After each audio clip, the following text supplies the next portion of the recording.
Hey everyone, today I'm going to talk about phones that have different lenses. It's okay if you don't have an iPhone. I do happen to use iPhone, but this will still be applicable. So I'm going to talk about different lenses I use as well as the different shooting modes I use whenever I'm doing food and beverage. I'm Lee Loftus, a 10-year food and beverage photographer. I've worked with chefs, restaurants, and hotels across the US. And this channel is dedicated to helping you fill the gaps between whenever you hire professionals to get better food and beverage photos. So subscribe over here, follow us every Tuesday to pick up new tips and tricks.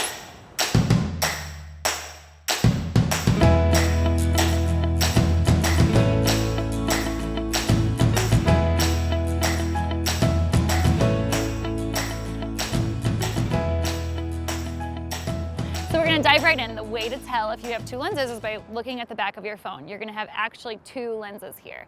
So I want to just explain, whenever I'm shooting food and beverage, I'll change my lens probably 2 or 3 times depending on the look I'm going for that dish. So the default lens is a 28mm wide lens, and you guys may have noticed whenever you're taking photos, your plate will stretch or your glass will stretch. Comment with the word a little bit wonky stretch or wonky stretch below to let me know if you've ever experienced that. That's because it's a wide angle lens and it's not very good for taking photos of anything with detail, so dishes of like your dishes or your cocktails. The other lens is a 56mm lens, which is still pretty wide. However, it's going to start to tighten up everything in your photos. So whenever you're capturing things that have a lot of detail, again, your dishes or your drinks, that's going to be a bit more ideal.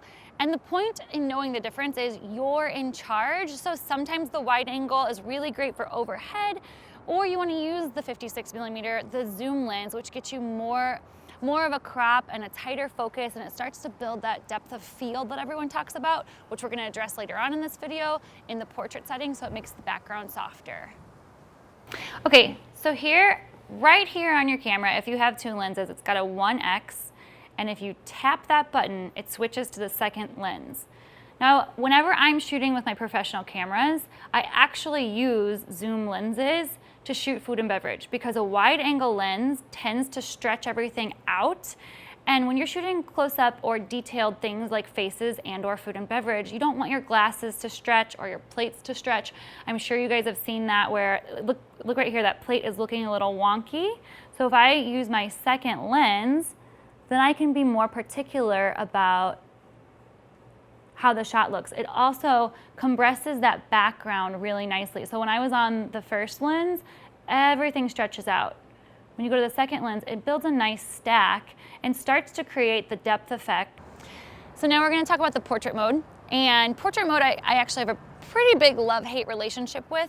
So I know that you guys have probably noticed, comment below with blur, if you've taken shots with portrait setting and it's of a wine glass and the wine glass completely disappears, you just have wine floating on a stem.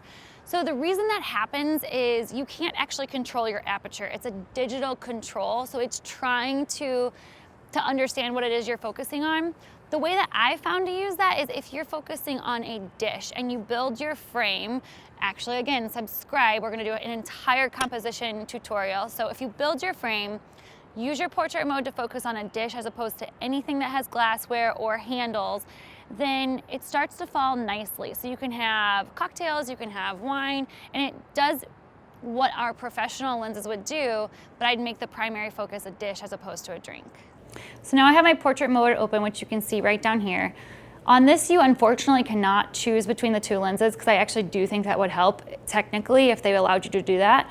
And you can see up here, it's telling you to move further away. When you're in portrait mode, you need to be between 2 and 8 feet from your subject. So right now I'm probably 1.5.